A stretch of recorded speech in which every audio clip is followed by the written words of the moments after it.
Hello, everyone, and good morning. Welcome to our live feed update for September 15th. I'm your host, Taran Armstrong, and I'm here today to update you on everything that happened yesterday on the Big Brother 27 live feeds. It was day 69 in the house, which I guess is appropriate considering the sleeping arrangements. Plenty of drama, plenty of still back and forth nonsense going on. And with me to talk about it all is Mike Bloom. How you doing, Mike? Taran, I am thrilled to be here. A little disappointed, of course, last night on CBS, no Big Brother episode. Instead, they aired the Emmy Awards. I personally feel you were robbed for your portrayal as Vinny the Lip Pinero in Best Supporting Actor. But regardless, it's an honor just to be nominated, or maybe not if you're Lauren. You know, it's always happens to me. Like, I don't know why they wouldn't even look at me. Like, so what did I do? It's always why. Oh my God. Yeah. I mean, his acceptance speech would be incredibly interesting, especially if he was somehow put in the Academy and given the chance to nominate or vote for even a show to win. We often don't get a lot of introspection into Academy members' thoughts, but just to be a fly on the wall in a manner of speaking for how he would make his decisions and simultaneously complain about it every morsel of the time would be, very unique as opposed to the other members of the Academy who are just sort of like, oh, traitors. Yeah, people like that. I'm going to vote for that to win. Yeah. Well, let's talk about the day. Of course, Vince is the HOH. He nominated Keanu, Ava, and Kelly for eviction. Morgan then won the veto and stayed up all night with him the night before on day 68, slept in the same bed as him as he slowly inched his way past the pillow barrier, and has him convinced to nominate Lauren when she vetoes Ava off the block. That was the state of things at the end of the night last night. Yeah. Frankly, listen, my equilibrium is not the way it is, Taran, because I'm feeling quite dizzy 24 hours later. Because, surprise, surprise, we have been going in circles and circles over the better part of the day. Truly. Now they did wake up, and again, this is like for Morgan, the day is either Vinny's doing what I want him to do, or Vinny's not doing what I want him to do. And she has those two moods, and the mood when Vinny is doing what she wants him to do is, hey guys, how's it going? Oh, you're a video gamer, Keanu? What is that? Wow, you must have like a really smart brain if you're a video gamer like that. Yeah, I love this. It is she thinks it's incredibly delicious, getting to drop these seeds. We mainly get this as she's, to your point, in the jubilation state of Morgan's on-off switch, making the charcuterie board yesterday amidst her very packed schedule. And she's like, yeah, well, you have this supreme strategic brain just because of all the video games you played. She is so waiting to go mask off. But as delicious as she thinks that is, I think it's even more delicious if she gets to the final two and makes that reveal. Because the thing about these reveals, Taran, is that it is almost never going to be, face crack of the century. Oh my God, my opinion of you has completely changed. If anything, it's more so just confirmation bias, right? Like when Xavier reveals he's a lawyer, it's like, oh yeah, I mean, he did a good job of expressing his points. He's a very good speaker. Yeah, it makes sense that he would be a lawyer. If Ashley comes forward and gives her whole Elwood speech at the end, I don't know. I don't think it will go full Zach in the way that he reacted in my interview, but it could be a certain regard of like, oh, wow. Okay, well, that's surprising, but like speaks more about her clients than it does about, the way she regards this game. And I think even more so with Morgan, the second she reveals she's a professional gamer, there's a fair chance people might be like, did we know that already? Didn't she tell us that at some point? I would love a Morgan Ashley final two where Ashley comes out and says, so the whole time I've actually been a lawyer. And Morgan's like, wait, hold on. No, I'm also actually secretly a gamer. We literally just experienced this with Survivor 48, right? Where Kyle's like, I'm a lawyer. And Eva's like, hold my beer because I barely can drink one because I'm a grad student. So like I would love the reveals on reveals. I guess we got this to a certain extent in BB23, right? With Xavier and then Derek Frazier's father. But yeah, we need the full synergy here. So Vince and Morgan woke up in the morning and she's feeling good. And she's asking him personal questions, like what would your normal day be? It's like, yeah, well, I'd wake up and, like get on the computer, maybe play some games, maybe look for some work a little bit. She's like, oh, it's interesting about the work comment. What kind of work are you looking for? Like what does that look like? Just like looking for some things. And she's like, remind me what you do for work now? I mean, nothing at the moment. I know, but like, what did you used to do? Just like some customer satisfaction situations, and and she's like, so what are you like looking for? Like, what are your job prospects here? Like, oh, I just haven't found anything I'm passionate about, and it's so relationship coded. It really is. Like, we are in simultaneously the speed dating portion of their relationship while also the 7-year itch, as we'll get into later on, where these two people just cannot stand each other at certain points. I mean, listen, for all the talk that Vince is going to make, including today, about how he needs Morgan to hug him to make him feel okay, as much as his employment issues have been prevalent, he can give himself a certain job, if he really wants to be gratified. Left that portion of his day out of the story. When he told me you got on the computer, I was like, all right, well, ... He also then rides his bike to his friend's house. And I'm not kidding. So that was a very funny conversation. Then they get back to the veto. And he's feeling a little bit of doubts again, but she gets him back on track. Hey, Vince, this is what we're doing. Don't worry. I will talk to Kelly. I will talk to Ava. You talk to Ava. We're going to make this happen. He at some point is going to have to talk to Lauren. So here we go. Right. Now things immediately start getting interesting with Morgan because, as I mentioned before, she's talking to Keanu. And in the conversations with Keanu, she's basically saying, like, I think this is happening. And Keanu's like, well, this should be happening on me. The veto should be used on me, don't you think? For various reasons, of course, self-interested mostly. But he actually starts making some progress with Morgan, that it might make more sense to use the veto on him.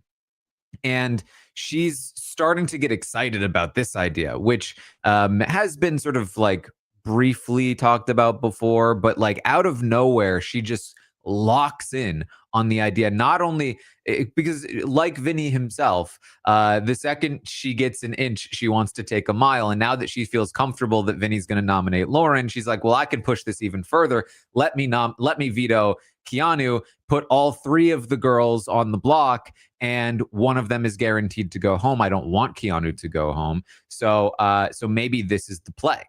Yeah. So, I think it's incredibly interesting that Morgan, as you mentioned, bites off more than she can chew, spent the better part of the past 2 days, essentially, first unsuccessfully getting Lauren nominated. Now, seemingly, at this moment in time, getting Vince on the table to nominate Lauren, from my perspective, specifically under the circumstances that she take Ava off the block. And so, yeah, it's a classic negotiation tactic, Taran, where you go back and forth, you settle upon a middle ground, and then at the last second, the person goes, yeah, but then also here, now I want $1 million more.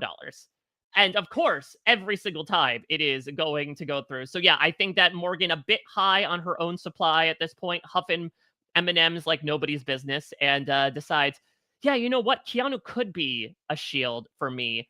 This is a decision that, again, her and Vince are kind of 2 sides of the same coin here, in that we'll talk about Vince getting himself in trouble by essentially talking through both options out loud to the people in question.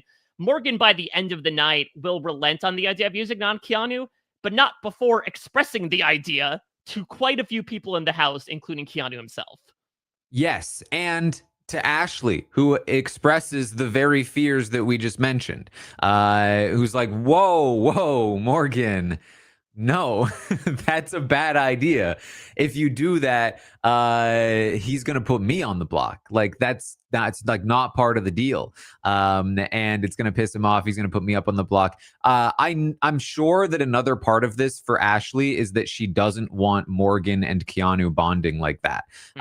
She's trying to keep Keanu from working with Vince and Morgan as much as possible. And the idea of Morgan using the veto on Keanu, even if she didn't go on the block, is still bad for her because it gives Keanu and Morgan like this bonding agent. And if they ever actually teamed up, that would be terrible for Ashley. So she's pushing again, like, no. He's gonna put me up. This should not be happening. But Morgan's on one and is not really hearing her in this moment. And so Ashley is kind of like, oh my God, I am concerned. And she has to go and talk to Keanu eventually, but we'll get to that later. In the meantime, while Ashley is freaking out about this, Morgan goes to Ava and is like, hey, Ava, here's what I've been thinking. And Ava's like, frankly, I think it should be used on me, not Keanu. And doesn't really do a whole lot here, but like basically makes the case for why it should be used on her. She's been with Morgan and Ashley. Why would you use it on Keanu? That's just going to be another thing that Keanu gets to say at the end, like, oh, I had Morgan use it on me. And successfully talks Morgan down. Morgan is now not wanting to use the veto, and this is why I'm sort of speeding through this because it was a little blip, but it had some impact. She is eventually convinced to not use the veto on Keanu anymore. Talked down by Ava, and then Ava afterward also goes to the cameras and is like, "Hey, America, I told you I'd get that veto. Told you." Yeah, I think the direct quote was like, first off, it's, hey, camera, come here. She totally Bueller's it. She's like, come on, guys. America. Like, did I not tell you that when I use this veto to shake up the house? Look at what I'm doing.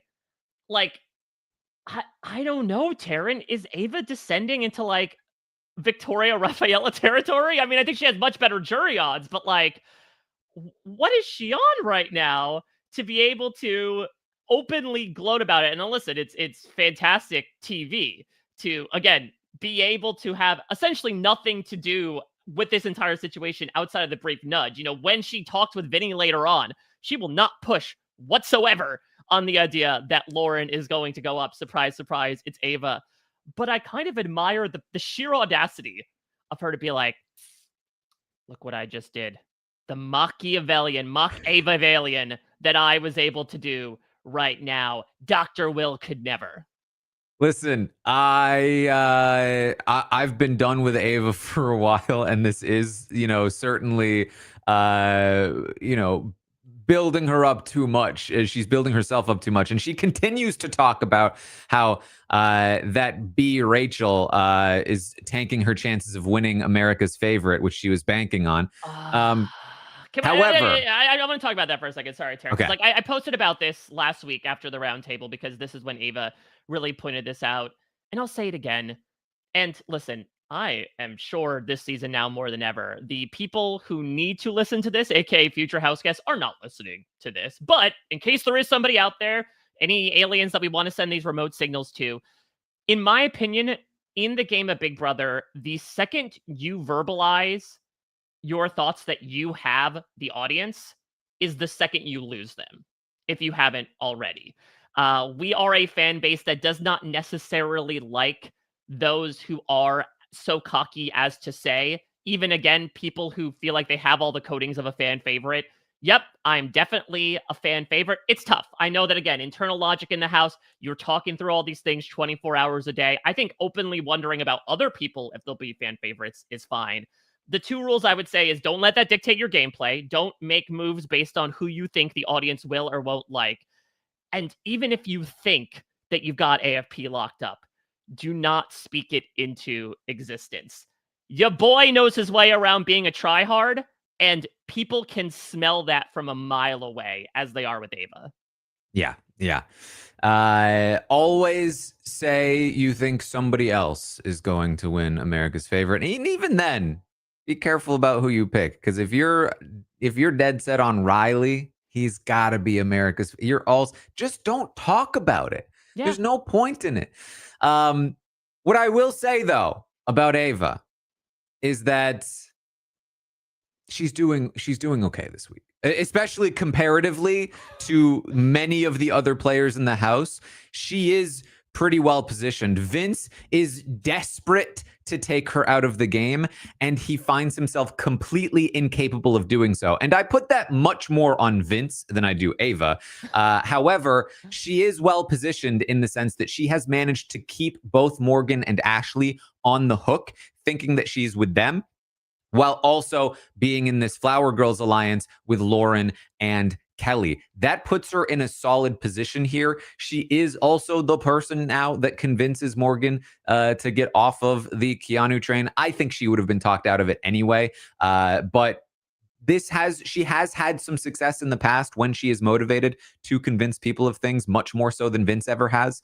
And also, when she does talk to Vince about this veto situation, I know a lot of people were like, wow, I thought you were going to pop off about him putting up Lauren. But at the end of the day, why should she? She's the one getting saved by the veto here. And if Vince puts up Lauren, she gets to and already is telling Lauren, I told you so about that guy. Mm-hmm. So I think she's actually, now that she's thinking about it, kind of happy about the situation. She's coming off the block, and it means Lauren won't be loyal to Vince anymore. So of course, she's kind of going to be like, oh, it is what it is, Vinny. Yeah, I mean, I think as well, then she's also able to speak as candidly to Vinny as well of like, yeah, you effed up pretty much this week, no matter what is going to happen. You made your bed and you want someone to lie in it with you. And that is fundamentally your issue when it comes to your game. I do agree with you. And I think, it'll be interesting to see what translates to the stock watch later tonight as to what that might mean for Ava. There was also a very funny moment later on in the night amidst the many, many Vince and Morgan conversations where, Vince, as you mentioned, complains for the umpteenth time of like, why couldn't we just get Ava out? And Morgan replies, well, that would be going against, why can't we put Ashley up and get Ava out? Well, that would be going against what the judges want. And he's like, oh my God, now, we're working against, why is she actually working against the alliance? And Morgan's like, well, easy for you to say, takes one to know one in a manner of speaking. And so, yeah, the judges is sort of committee-esque in that it is loosely held together by very taut pieces of string at this point, but it does seem like they are united, at least operating as some sort of a unit at this point that does prevent Vince from taking the shot that he really wants. And I think is also one of the reasons why, as he expresses to Lauren and Morgan, oh my God, that Freudian slip. Only in people's dreams. Exactly. But it's something that, he expresses to Lauren multiple times when he breaks the news to her, which is like, he automatically assumes that he's on Ava's hit list. He was the first time, and he assumes that Kelly is going to put him up as well. So again, this is why he does the whole 2-for-1 deal, because he believes that Ava is a lost cause to him no matter what, which is why he feels like he has to acquiesce and put up one of her tightest allies. Mm-hmm. Yes. So Lauren does talk to Vince. He needs to break the news. And he tells her, I need you to go up. I'm sorry. And of course she's like, no, absolutely not. Vince, if I go up, I go home. No, you're guaranteed to stay. You're guaranteed. No, I'm not. No, you are, because Morgan and Ashley are going to vote for you, and Kelly and Ava are going to vote for you. Like, you're guaranteed no matter what. It's like, why would you be upset with me? Why? Because they're lying to you. They want me gone. Why would they want me up if they don't want me gone, Vince? Because you haven't touched the block. That's it. Like, you just need to touch the block, okay? And then you'll stay. Will you really be upset with me? Yes. Even if you stay, Vince. Vince, feel like I've done so much for you in this game. I just don't understand why this doesn't make any sense. Like, why is this even happening? No, don't do that. Which is his response anytime anybody cries in front of him. Yeah, exactly. Which always makes the situation a lot better. It's not you're being hysterical, calm down, but it's like, come on, stop it. You don't want to do that. I was so excited when you won HOH. I know, me too. Kelly would never have put me up. Ava would never put me up. I know. Oh, but that means they won't vote you out. Oh my God. Oh my God. This was an incredible conversation because I don't know how Vince thought this would go, especially considering he has immediate past precedent to rely on. Was he not sitting in the backyard for 2 hours begging her chaperone style, please, please, please go up on the block, it's fine, and she vehemently disagreed with it, and now he's coming back being like, I don't understand why you're so upset about this. This was just astounding to watch. I just loved Vince trying to affirm his loyalty while trying to lay the ground for such a prominently disloyal move, to the point where, Lauren's like, I thought that, you would do anything to keep me. You would never put me up. If it's like, yeah, I definitely would, except for this one scenario where I have to. Also, apologize. That is Sabrina Carpenter, not Chaperone. Missed my pop girlies up. But yeah, I mean, again, I will give kudos to Lauren here. Again, it's the bare minimum, but that means a lot in this season. That we'll talk about this later on. That clearly, and I think a lot of this is like very understandable emotions involved with such a bad decision. But I think part of it is her really pushing Vince, knowing that, again, if he cares about her to the extent that he expresses that he does, if she is not going to consent to this, that might really nudge him in the other direction. And it's like, the wild part about this is that, like, the arguments are correct too. It's like Lauren has no recourse. She can't retaliate against Vince. Even if she stays and wins next week, it still doesn't make sense to target Vince outright when Morgan and Keanu are still potentially in the game. So, like, he doesn't even really need to do any of this at all. But also, like, what can she even do? That said, I still, like, I want to feel like, okay, Lauren, you're standing up for yourself. But, like, until she actually starts, like, not calling him her number one in the game. Yeah. Well, I mean, she literally goes out to the backyard, right, and does the cam talk like, y'all, you're about to see someone put up their number one ally in the game. It's like, you're still calling him your number one. I mean, listen, she is going to make an ultimatum later on. I agree that it sounds fairly empty until it can be followed through on. But yeah, I mean, just again, I don't know exactly what Vince thought the conversation was going to be, but and here's the other thing as well, at least in my opinion, the minute Vince had this conversation, he has to put her up. Again, at least from more of an objective perspective, because we talked about this a little bit with, like, the whole Keanu nearly putting up Rachel thing. Like, the second you float this idea out in a semi-public setting that you were this close to putting somebody up, on paper, it would be grounds to have you fall out of favor with them anyway. So then you might as well go through with it, because you're basically already doing it by kind of, like, for lack of a better term, it's emotional cheating. It's him being like, well, nothing actually happened, but I was certainly thinking about it and entertaining the notion. That's almost as bad as doing the carnal act itself. Completely correct. Yeah. And you would hope that Lauren feels that way too, right? So he finishes the conversation with Lauren. She's in tears. He's like, "No, stop!"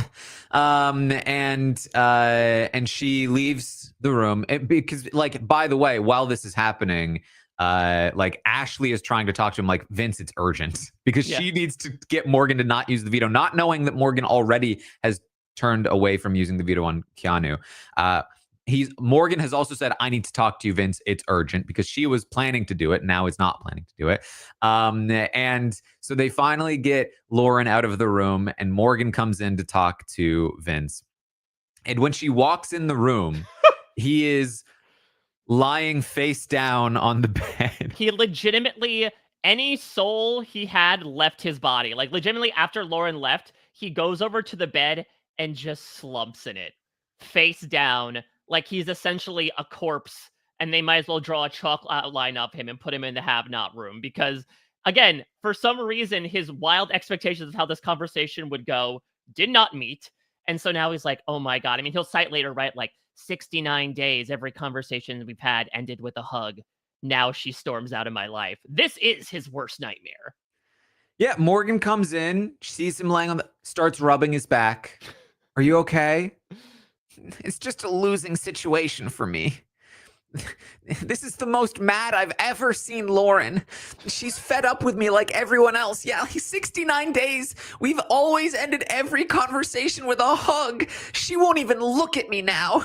Oh, no matter what happens now, my game is fucked. I can't make any right decisions in this game. How can you say that when you're still here, Vince? Only barely. Vince, you're physically here. Who is this sitting in front of me? Is it Vance? And she starts poking at his leg. And as soon as she starts touching him, he smiles. Yeah. Yeah. I watched that third Vince. leg at the point she poked him. Well, but Morgan, if Lauren stays no matter what, then what's the point? Wow. Vince, we already talked about this. Every time you talk to Lauren, you go back to doubting everything we've talked about. Every single time. Do you remember how happy we were? But now I'm going to lose an ally no matter what. Then we might as well send her home. No, don't say that. That's even worse. What kind of ally is she anyway if she's saying she won't be with you if you don't do what she wants? Fine, I'll do it then. And I'll just go home and I'll have to live with it. Wow, so it'll be my fault? No, it's my decision and I'll just live with it for the rest of my life. Wow, fine. Then just put Ashley up then.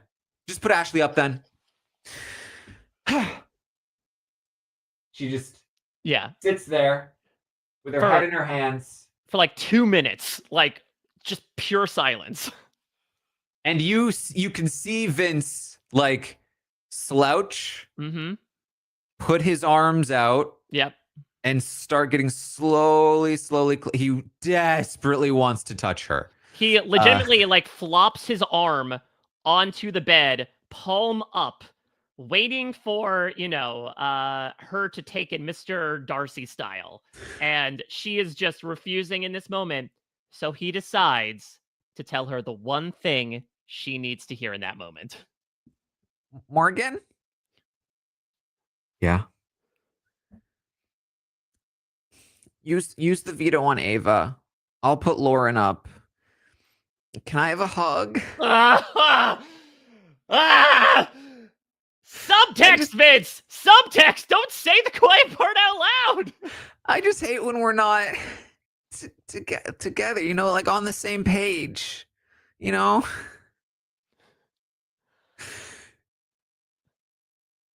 She doesn't give him a hug, but she does. So she basically takes this moment and says, and uses it to like further drive in the knife. Like now that she has him hooked, she further drives in the knife until he completely relents. And then she starts talking about, then they start talking about being happy again, and they're joking around again. And she's a little bit more touchy. He's now agreed he is definitely going to do it again. Now something else worth mentioning. She has decided she's not going to sleep up in the HOH room tonight. Yes. She's like moved some of her stuff down. She needs to like sleep in a bed downstairs.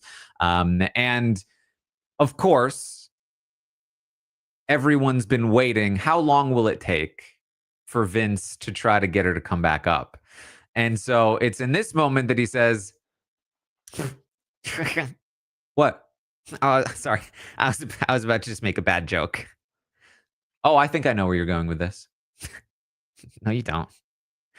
Yeah, I do. No, then tell me. No, it's a bad joke. It's a bad joke. No, I know where you're going with it. Tell me. Come on. No, it's okay. I was just gonna say.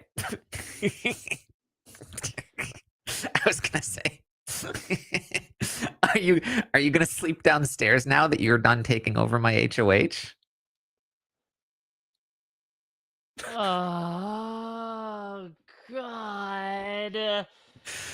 She's like, oh, no, I can sleep at the end of your bed like a dog now, Vinny. I follow you around. No, I follow you around. And then they like want to hug. Yep. And she's just like, oh, it's Yeah, because oh, did we before forget how to hug? Because earlier they did the side hug. She said, "I only give homie hugs. These are the other because apparently the other ones are too passionate." And now it's like, okay, now they've had a makeup. This is their makeup. Insert the phrase here, you know. And then they do the hug, and he whispers, "Am I too clingy?"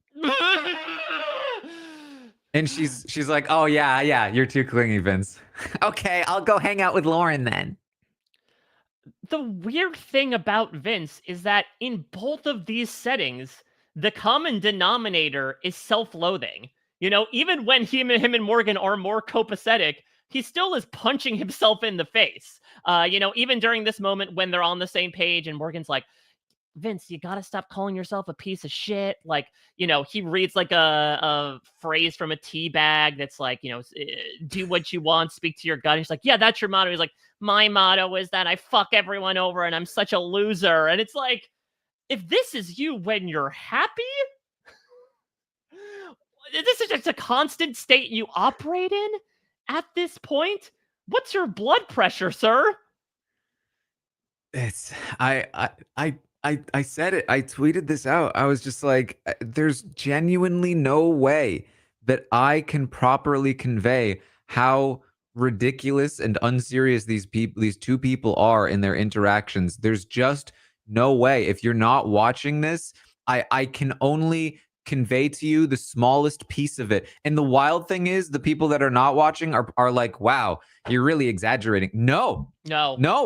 I can't even come close to how ridiculous it actually is. It is beyond my power. I have reached my limit. I can't do it for you. It's all that I have to give you as much as I'm doing right now. It really is a perfect storm for you in that, again, there is a lot of strategy to talk through with Vince. He is one of the two. I mean, he's quite literally a key holder, but the whole, you know, intrigue coming out of this day and the past couple days and today as well on the feeds is that him and Morgan ideally have to be in lockstep. And it really is this game of chicken as to, okay, what's Morgan going to decide and how is Vince going to respond with it? The fact that they sort of have, you know, priorities that sometimes align, sometimes misalign. But the fact of the matter is Vince's strategy, which you love to get into the nitty gritty with, is largely driven by emotions, by perhaps physical touch, by what seems to be genuine feelings, platonic or not, human, you know, relationships with these people that he really gets along with. You're trying to sit down and have your steak and potatoes, your basic meal, and there's a bunch of sugar dumped on top of it.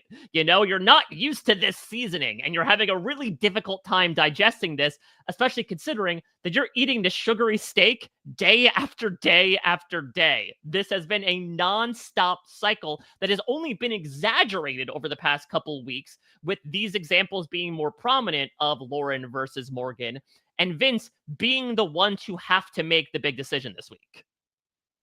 It's so ridiculous. And so that's how they ended the conversation. Now, while this has been happening, Ashley, still freaking out about Morgan wanting to use the veto on Keanu, has gone to Keanu to try to convince him to lay off of this plan. And so in the process of doing that, she tells him, it can't be used on you because I will go up on the block. Vinny's not going to follow through on the plan to put Lauren up if it's used on you, and does kind of talk him down and feels like, okay, Keanu himself is not hoping to make this happen anymore. Therefore, this will shut it down with Morgan because I haven't been able to talk to Morgan. So then she goes up and talks to Vince, and she says, "Hey, crisis averted. I just had to talk people down from Morgan using the veto on Keanu." And Morgan did tell Vince, as part of her like driving in the knife, was like, I even thought earlier that I would use the veto on Keanu, but I realized that I can't do that because of blah blah blah. And so I promise this becomes slightly relevant. They have a conversation, Ashley and Vinny. I saw a very funny comment that was like, Vince obviously does his best to mirror people when he's talking to them. And so I saw a funny comment that was like, wow, Vince always mirroring people. He actually sounds like a good strategist when he talks to Ashley.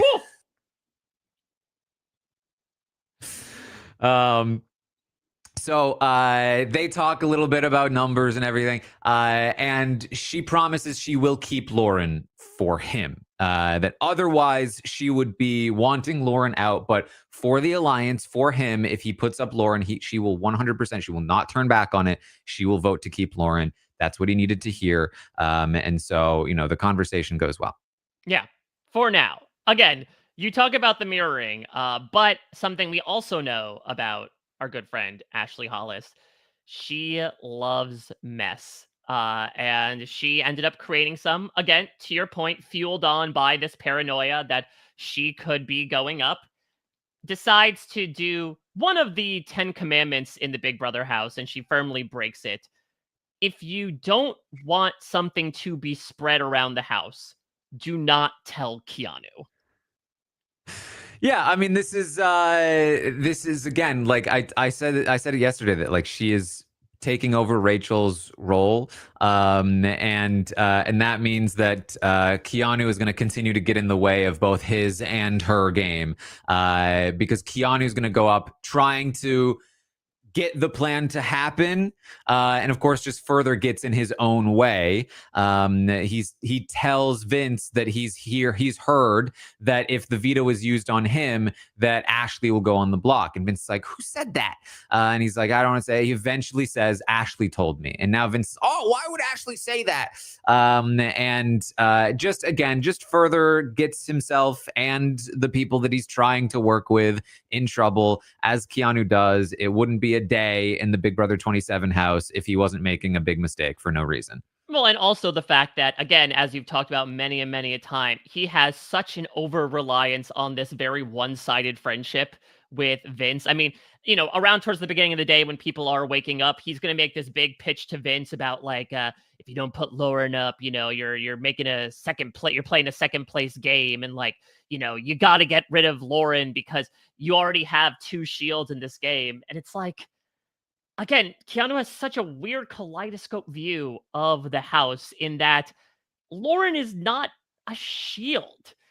I think that, again, perception can be reality. And I think certainly the more these people have been talking about this argument of like, well, Lauren's never been nominated, and if she gets to the end, that'll give her the win. It's not always going to give you the win. Bowie Jane was never nominated until the final 3. But the fact that he is talking up, I think, this idea of like, well, they'll always get rid of Lauren over Vince, that is very much not the case whatsoever.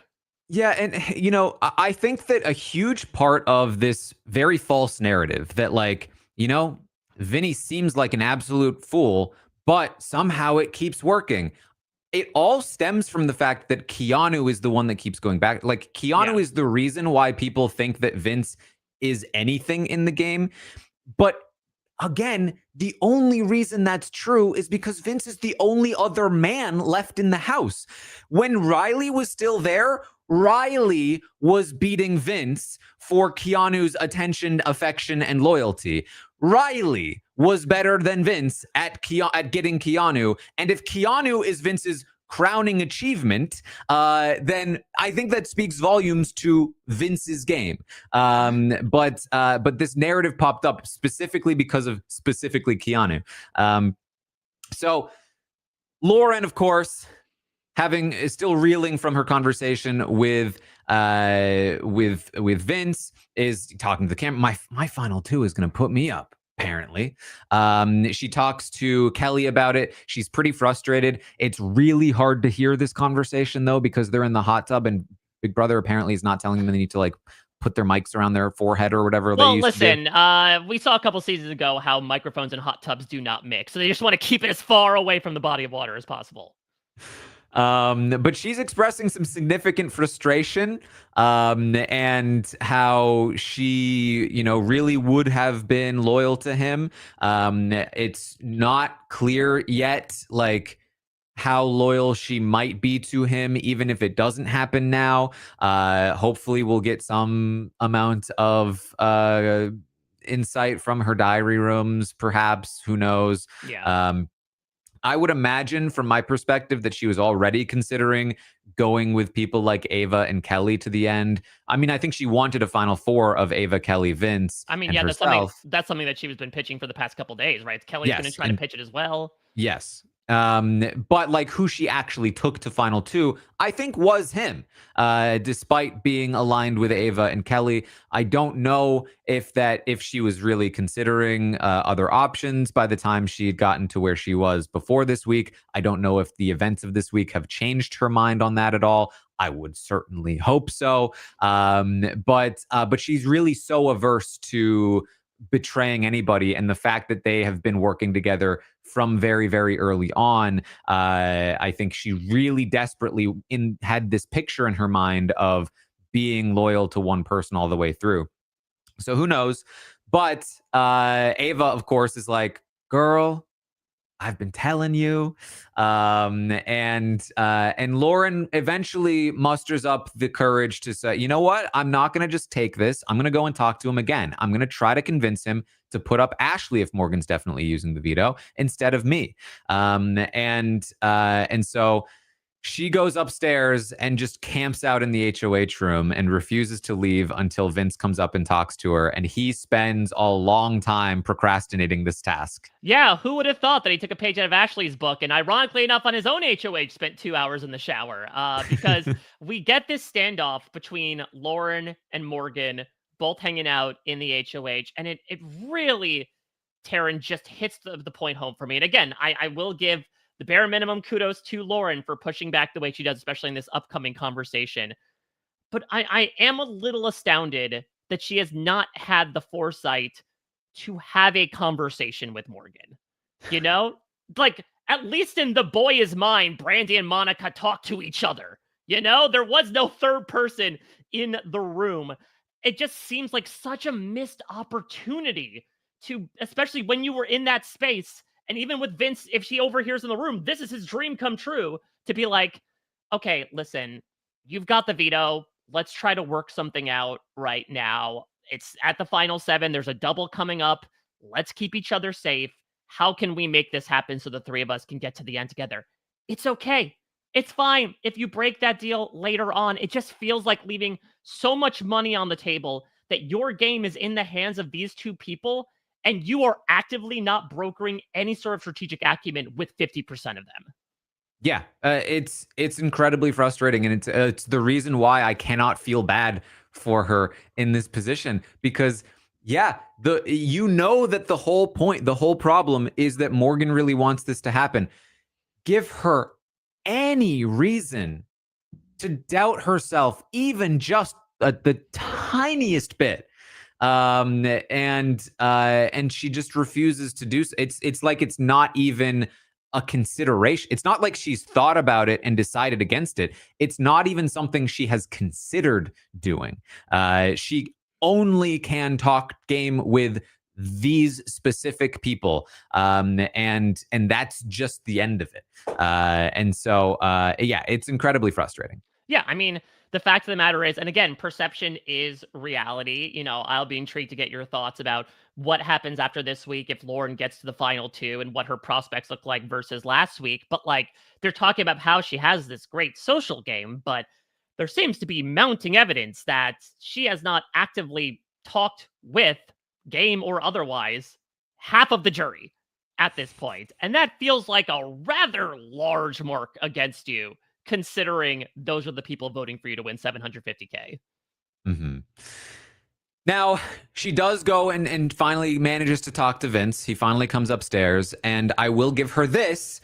She finally pitches, I would say, a better version of what she was doing before, and understands what she needs to say for the most part to try to get Vince to not do this. And the pitch is basically thus. She says, I really want to work with you, Vince. I want you, me, Ava, and Kelly. Kelly, I'm telling you, she would be super loyal. The four of us together can do this. If Morgan is going to use the veto no matter what, just put up Ashley. Morgan will be upset, but she's the one that put you in this position. Then either Ashley or Keanu will go home, and it's just Morgan and that remaining person left to be upset with you against the four of us. It's ridiculous that you not doing what you want, that you not doing what she wants you to do on your HOH would be strike 3 for her to want to work with you, when when you've done so much for her in the game already. If you put me up, Vince, you lose me. That's it. You lose me if you put me up. So don't think you can put me up and not lose me. And so she makes all of these points while Vince is like, what? No, don't say that. No, what? No, don't say that. Just pulling the string on the doll, repeating the same 3 responses. Yeah. He finally responds, oh, I just feel sick to my stomach. I'm worried that Morgan and Ashley are gaming me. Oh, I'm worried they're going to take over my HOH and make me look foolish. She's like, yes. Oh no, I don't like it. And so she makes significant progress here, and has him all turned around once again. Yeah, I mean, because she is confirming his worst fears, of which he has many, but she is speaking them to life. As much as we do the meme of Lauren is scared, Lauren is scaring him in this moment by saying, really hitting his weak spot, which is like, hey, I will not like you after this. I will not work with you if you make this move. And for all the stuff he's been led to believe or has taught himself to believe over the course of this week about how this is going to be okay. He'll get Lauren back on his side. He'll be able to get all these numbers around him. She is confirming the fact that this has got him turned ass backwards, for better or for worse. And again, I still think in this moment, he had to be pot committed and he had to put her up. And we'll see if that is the case in about, 4 hours or so at the time we're talking right now. But, I think she was bringing up the points that he needed to hear, which is like, you fear that you are going to lose Morgan if you don't put me up. Well, you've already lost me. So go ahead, make a decision, lose half the house. She finally figured out the key to manipulating Vince, which is you need to be his enemy. The more you are his enemy, the better he treats you. Yes. The more you're his friend, the more he takes advantage of you. So the more you push him away and say, I will not be your friend, the more he goes, oh no, you're my enemy, then I have to treat you better. And the more you say, Vince, I'm with you no matter what, he goes, oh goody then, I can put you up. And so that is why he is, and then he complains about it. Oh, they're both saying that they won't work with me if I don't do this. Why? I mean, she is quite literally playing hard to get. And that, as we know from Vince, in many ways, is one of the ideologies he operates around. That's what's written on his teabag, Taran. Yep. So he's once again been convinced to go in the other direction. And that Morgan comes in to check on him. And the first thing he does is ask her about this whole Ashley telling Keanu situation. Why is Ashley telling Keanu that she will go up if the veto is used on him? And Morgan's like, I don't know. Who cares? And they start arguing again. Because he's like, I just don't get the point. Why are we even doing this? And Morgan's being, are you serious? Again? Really, again, you talk to Lauren one more time again, and now you're back on this. Really. I'm sorry. I don't give a fuck if Lauren hasn't touched the block. That just means she's irrelevant. It just means she's irrelevant to the game. It doesn't mean anything. No, it means she's your untouchable. No, it doesn't mean anything. It doesn't do anything to put Lauren on the block. It doesn't matter. I knew she would convince you. I knew she would convince you in one conversation. But she told me she'd be done with me if this happened. Wow. And you still want to work with her after that? But you're both telling me the same thing. Vince, why is it that we have to stay up until 5 a.m. to finally agree on something? I'm Great screwing question. up my sleep schedule for it, and she talks to you for an hour and undoes it all. Why? Look at the sacrifices I'm making, Vince. Now that you're becoming one and the same. I've stayed up till 5 a.m. every day. I've caused the Big Brother fan base to lose their minds in multiple ways. And this is what I get for it. This is what my hard work has paid off for. Bupkis. I know you have a final 2 with her, Vince. No, don't say that. Do I want Lauren to sleep up here? No, you already know. I'm not going to say things. You already know. I think you already know how strongly I feel about our connection in the game. Doesn't she literally say beforehand, like, she's like, I don't know how this is going to do with our... Like, she can't even put a name to what they've got going on because the term relationship has got them turned around since Zingbot. That, again, for a man that is as explicit as Vince, what's implied is oftentimes even more damning. Talk about an October surprise that's coming our way. Yeah, and she starts, fine. I won't use it. Done and done. That's it. Well, I don't want you screwing up your game. Nope, I'm just a little puppy doing whatever Vince tells me, even after he's fucked me over twice. That's fine. No, Morgan. No. And now I'm realizing why he uses that tactic, even though it never works on anyone, because apparently it works on him.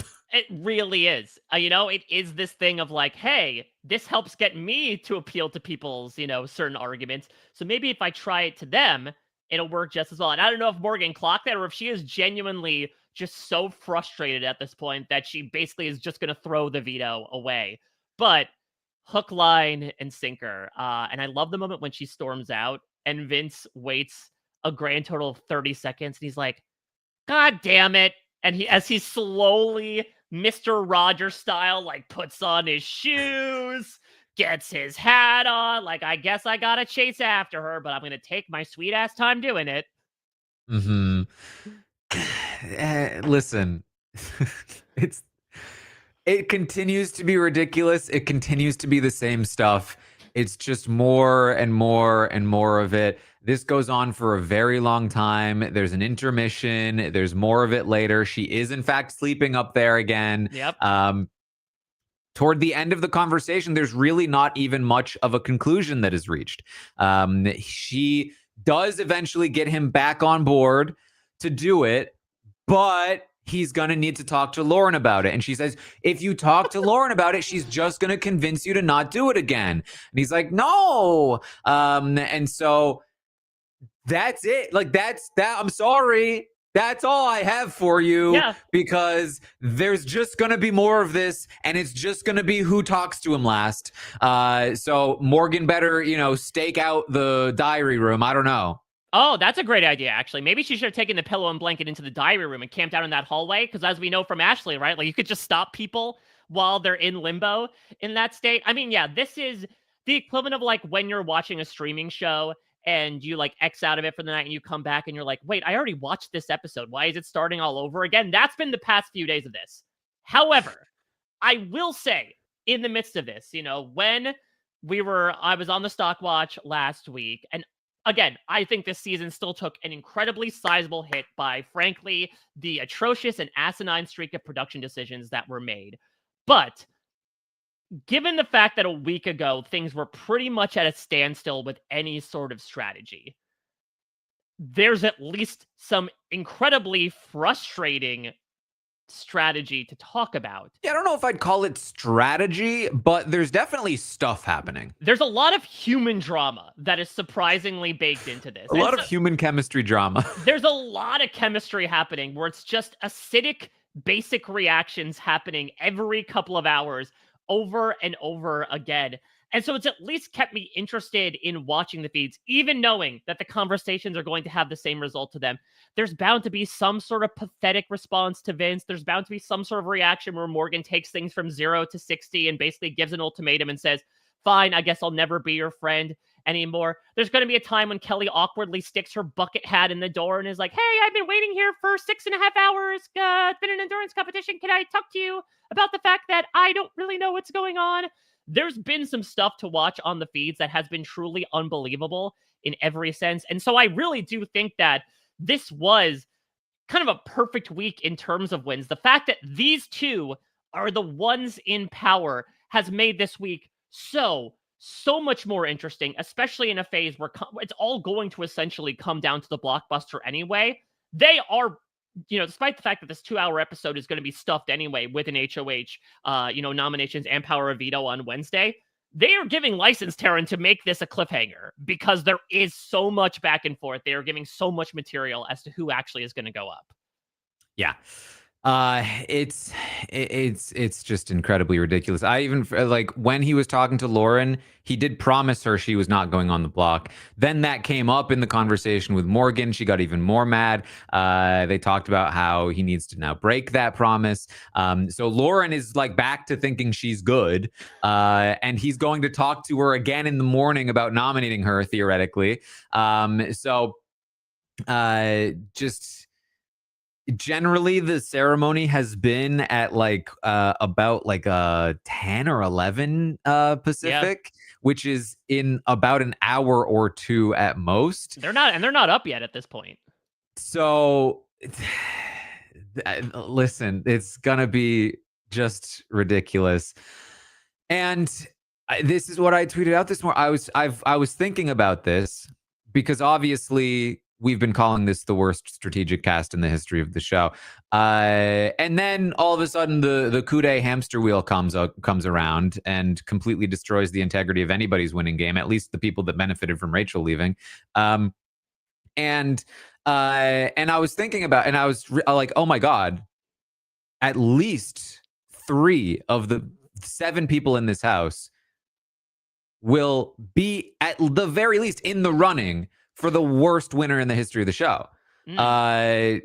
Vince easily, Keanu easily, Kelly easily.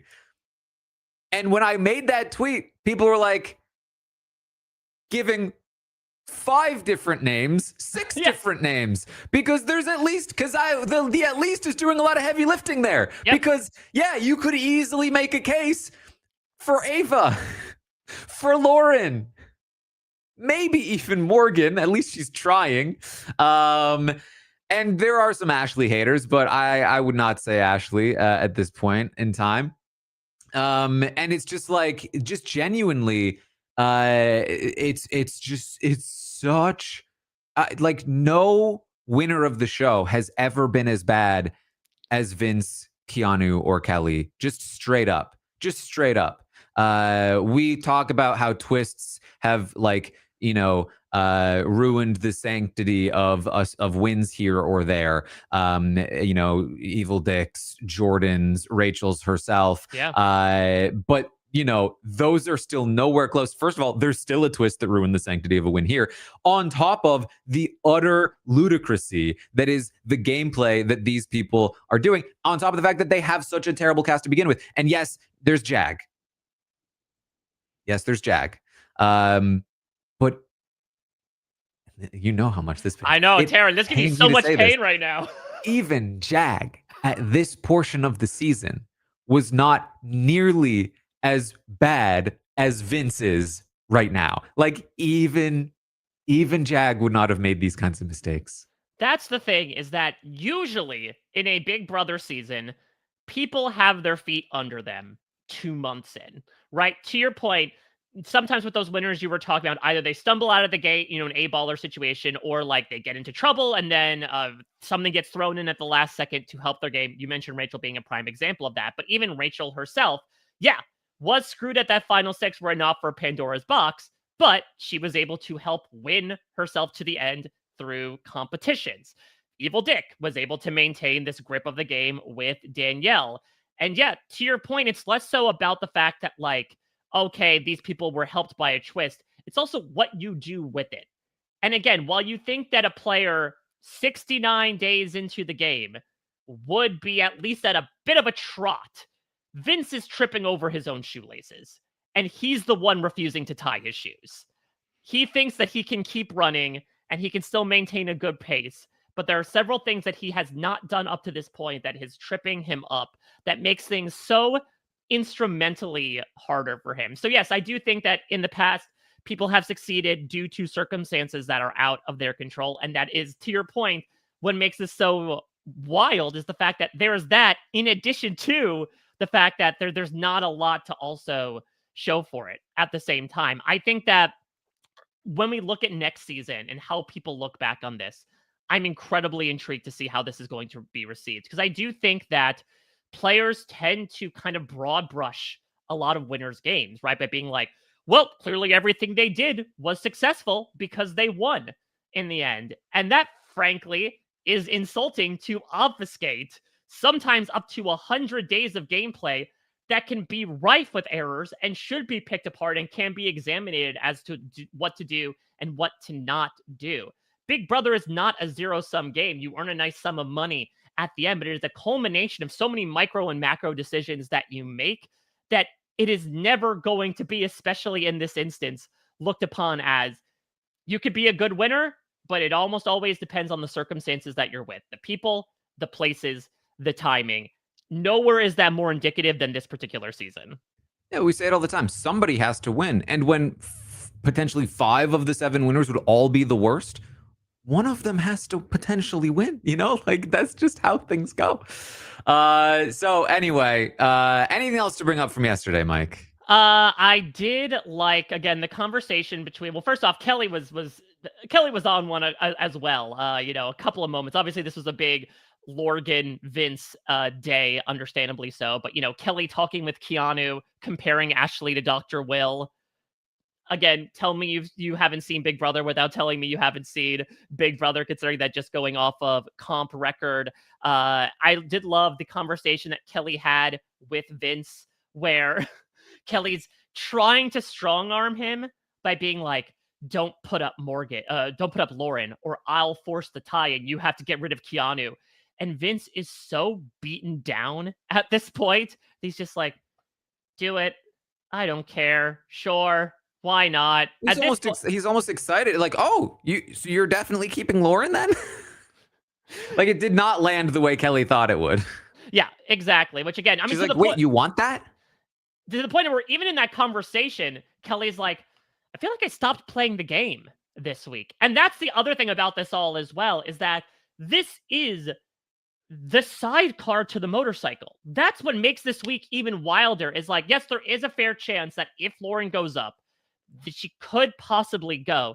But we should still look at the fact that there's a very realistic chance that Keanu or Kelly goes, due to the blockbuster that has been completely sidelined due to the fact that A, it's a constant in this house, and B, there's just so much drama going on with these three. But as the nomination and renominations are made today, we kind of have to circle back to this fact that, like, oh yeah, there's a very fair chance that Kelly is going to go out here on a week that had essentially nothing to do with her. Yeah, I mean, she is the de facto target at the moment. So keep that in mind. There was no progress on the Ashley potentially keeping Kelly front, especially because Kelly keeps specifically targeting and smack talking Ashley and revealing what she overheard about it. She did tell Ava and Lauren that when she overheard Ashley talking to Keanu the day before, she was telling Keanu specifically that she was a vote to keep Keanu because Keanu would not put her up and Kelly would. And so she's like, so now I'm telling Ashley that I would not put her on the block. Woo, man. Can't wait for these moves to come out in the final 2 speech. Along, she'll unearth them like dead bugs around the house and will probably prompt a similar reaction. Also, I think somebody caught on social media, there was at one point when like Vince was walking out of, his cloistering in the HOH room and like they caught Kelly meowing on the live feeds as he's like chasing after. Again, just Kelly doing Kelly things. Yeah, also, like, ironically, I think that if Lauren does go on the block and wins the blockbuster, sending home either Kelly or Keanu, I think she wins more jury votes from that situation than the whole, oh, she never touched the block thing. Because now she's like an actual target worth putting on the block and beat the 2 comp beasts to send one of them home. Like, it's just, listen, they're all backwards here. It all is all, but here's the thing, Taran. Again, I keep saying this. This backwards logic is front facing when it comes to this jury. Again, they're the ones that's going to determine this. Their mentality is going to inform why they're voting the way they do. So if they believe somehow that all of this corresponds to being the most dangerous player in the game, they're gonna give it to them. Their reality is very much separate from their own. Nowhere is that more clear than this season. So, as we're encroaching upon less than 2 weeks before the finale, it just makes me increasingly interested into what is going to happen on finale night. And especially as information starts coming out as to like why people are voting where. I mean, again, we're spending such little time in the jury house too, that it could take very little to sway these people's opinions, or a lot in the form of a competition win or a key move that was made from their perspective to flip any perceptions. Rachel and Will both said in my exit press that they had a lot of, positive things to say about Vince's game. Rachel called him slimy, but Will called him like a survivor and, believe that he is kind of controlling Morgan, that she's playing her game for him. Depending on what happens this week, I cannot wait for that jury segment to see how they respond to everything that's gone down. Yeah. All right. Well, that's what we have for you then today. Of course, I'll be back tomorrow morning, 11 a.m. Eastern, to update you on everything that happens today on the Big Brother 27 live feeds, including what Vince finally decides to do with his renom, if Morgan uses the veto, if Vince, because there's a chance that she just uses it. Right? Because if it comes down to the wire and he's convinced at the last minute by Lauren to not do it again, but then doesn't talk to Morgan beforehand, like she might just use it. And he has not once mentioned the notion of actually putting up Ashley. But who knows? That could still potentially be on the table. And he might just, if she just uses it, just throw Lauren up anyway. So it really is like, if he wants to not put up Lauren, he not only needs to be convinced to not put up Lauren by Lauren right before the ceremony, but he also needs to then convey that to Morgan and not be convinced back by Morgan in that moment before the veto ceremony. That's the thing, is that it's a constant cycle of you hang up, no, you hang up, where he feels like he has to get the final word in and double check and make sure everyone's good with it, but neither party is going to be good with it. I did also like earlier in the day when Morgan, again, to really fortify this point, was actually taking a page out of your book, Taran, and reenacting the veto ceremony, right? Where she's like, I've decided to use the power of veto on Miss Ava Pearl. And then she prompts Vince for his line. And like a timid child in his first school play, doesn't say anything. And she is just trying to, and he's trying to joke it up, be like, oh, and I vote to evict Kelly. Oh, wait, this is the wrong thing. But he is like, again, maybe the first sign that she should have known that things are not locked in was when Vince, even in this fictional setting, could not say that I put Lauren on the block. So we'll see if he actually speaks those words today at the ceremony. Yeah. So stay tuned. We will also have the Roundtable Stock Watch podcast tonight, rating these players and talking about all of these things and rating the season and the feeds and everything. So stay tuned for that one. The survey will be out once the feeds come back from the veto ceremony. And then a couple of days from now, we'll finally get to our next episode eventually. You can find me streaming on YouTube, Twitch, and Patreon. You can also check out my book, Behind the Mirror, at taranarmstrong.com. I also now have an audiobook available for pre-order if you want to listen to the book. Mike, what do you got going on? Well, first off, Taran, thank you so much for having me on as per usual, especially again, as you have frankly lost your entire mind at this point. You know, the person you are at this moment, while also embodied so much by Vince's persona, is something that gets us through even these wild moments where it feels like simultaneously so much is happening and nothing is happening at the same time. I know you're probably hopped up on some espresso at this point from being kept up by this nonsense. As Vince, you know, his whims flow through the game like a feather, and those are all Sabrina Carpenter songs. So we shall see exactly what the final verse of this week is going to be. You know, I plugged my usual stuff. Survivor preseason's going on. We've got some Big Brother Amazing Race stuff happening. Actually did a talk with Jessica Leese and Taylor Hale about why you should watch this season, particularly if you're a Big Brother fan who hasn't watched it in a long time.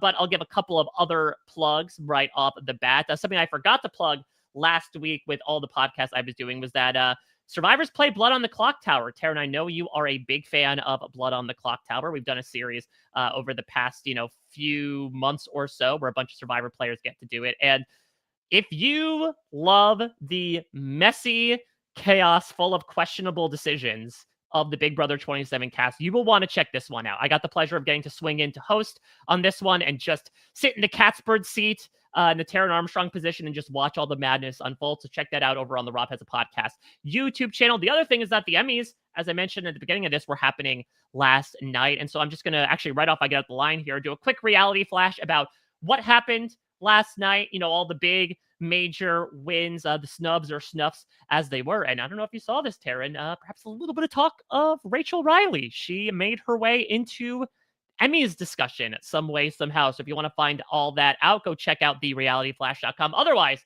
check out everything I'm doing, including my interview with the two people who are going home in this week's eviction at a Mike Bloom type. All right. Well, thank you all so much for joining us then here today.